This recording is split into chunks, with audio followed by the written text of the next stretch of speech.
Hi everybody, this is Dan Stolebarger. Welcome to this week's KFIR Middle East Update. It's the week of June 16th. Summer will be here before you know it. A couple days, right? Anyhow, it's good to be back home and good to be able to do YouTubes once again. So again, a reminder that you need to go to our website at holygroundexplorations.com to access the PDF PowerPoint that accompanies this presentation. So what's going on in the Middle East? What's going on in Israel this week? That's what this presentation is really all about. So this week's headlines, you know that Trump has postponed the moving of the embassy. We'll talk a little bit more about that, his purposes, his plans, or whatever. But this just out from the Jerusalem Post. The question is that will Russia move its embassy first? Jewish Affairs Minister tells the Russian ambassador, take advantage of this. You can beat America to the punch because America will be moving its embassy, but you can actually be the first to do just that. It'll be interesting to see if Russia takes him up on that offer.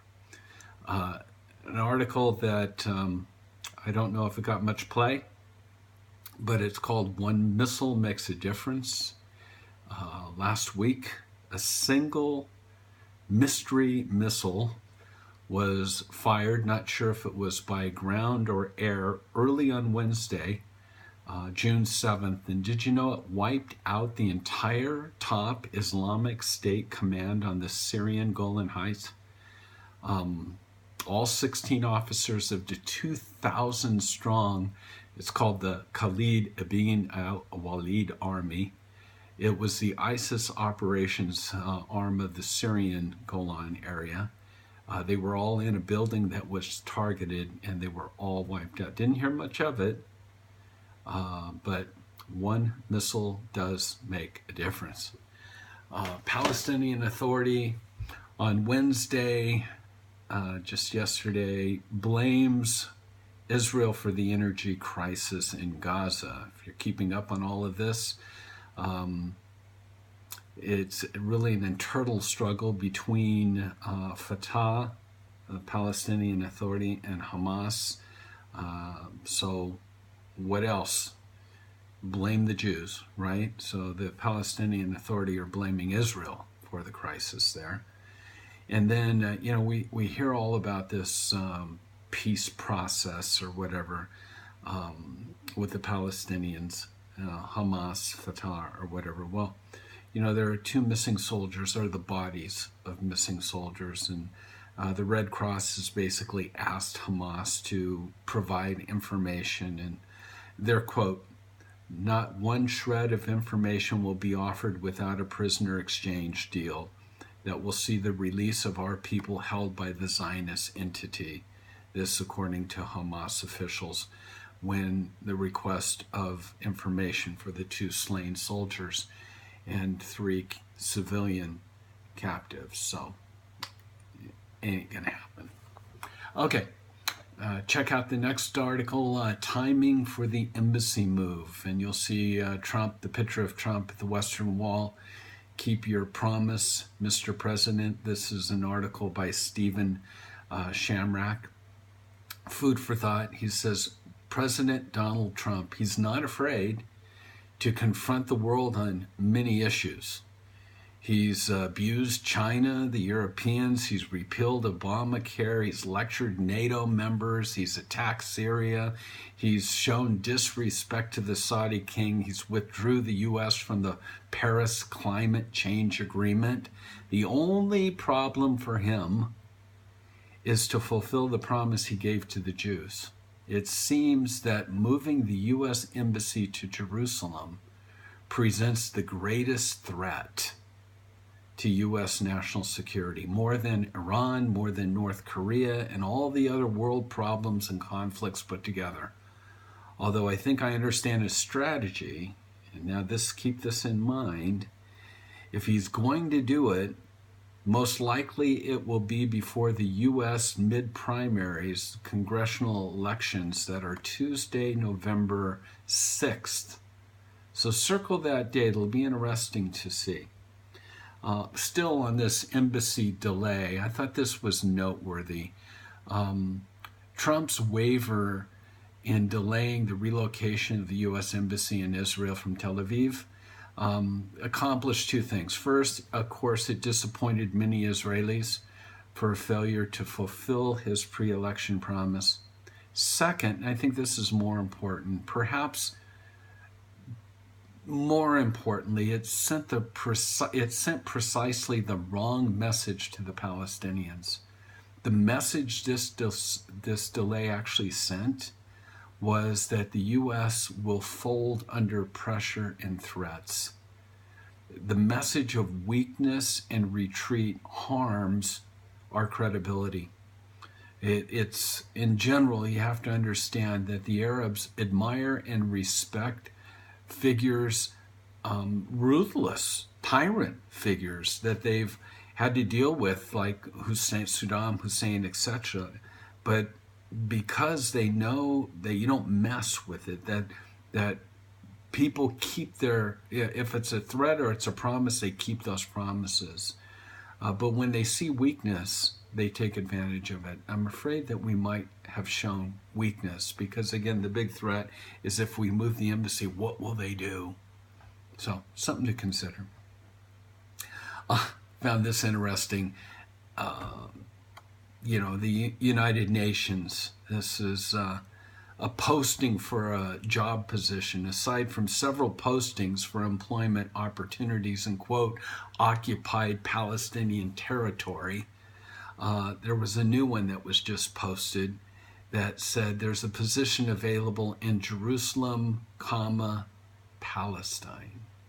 Well, this sent Danny Danon off the cliff, obviously, to actually put Jerusalem and the country being Palestine. He demanded that this be taken off the website. But once again, if you're not aware, if you have a passport and you're born in Jerusalem, it's not given a country. It just says Jerusalem. It does not say Israel. And so for this to come up, Palestine, you can understand the dismay of the Israelis. Nikki Haley, as you know, visited Israel last week. She did visit one of the, I don't know if you call it a visit, she went through one of the terror tunnels. And it was just discovered last week that one of the Hamas tunnels ran under the United Nations Relief and Works Agency for Palestine school. You got to think about this. The cruel aspect of Hamas knows really no bounds as they use children of Gaza, as human shields.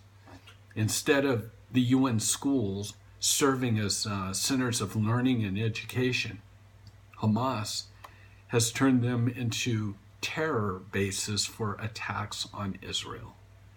Again, unbelievable. Palestinian Authority rewards terrorists. Just a couple days ago, Rex Tillerson had announced that payment to terrorists would cease, and he's faced a backlash. Apparently, this is something that he said they were working on when he was in Bethlehem with Abbas. But after making this statement to the U.S. Congress that the Palestinian Authority's intent to cease the payments was a process that was going on, the backlash was basically that Palestinian Authority leaders are now denying that they will ever stop financially rewarding terrorists. So despite what you may hear, it's noise. They will not stop rewarding terrorism. And I think you'll find that I give you 2 quotes of the week, a positive and a negative one. But the negative one comes from one of the leaders of the PA. Make sure you read that. It's the negative quote of the week, because that will tell you quite clearly what the plan of the Palestinians, what that plan happens to be. Last thing, I want to read this to you. I picked it up from the New York Post. It's called Chaos, and with what just happened yesterday with the shooting of the Republicans' softball team or whatever. John Poritz, one of the writers for the New York Post, wrote the following. He says, "It feels like America is descending into chaos. We all know the kindling is there. The baseball field shooter was a consumer of far-left anti-Republican media. It would only take one consumer of the media on the other side to seek equalizing the suffering to ignite really a national powder keg. I don't want to invoke all the cliches of the past decade. You probably know them all. But we're a divided nation.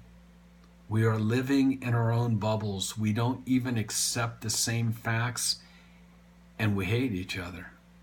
The problem is that these cliches are largely true. We do live in a divided nation. I can't help but think that on God's timeline that we are entering into what we call the end of days. And I think it's very important for believers to understand who we are, what we're about, what God's agenda is, and what our purpose is in this world. So, trust that that'll be something you'll commit to prayer.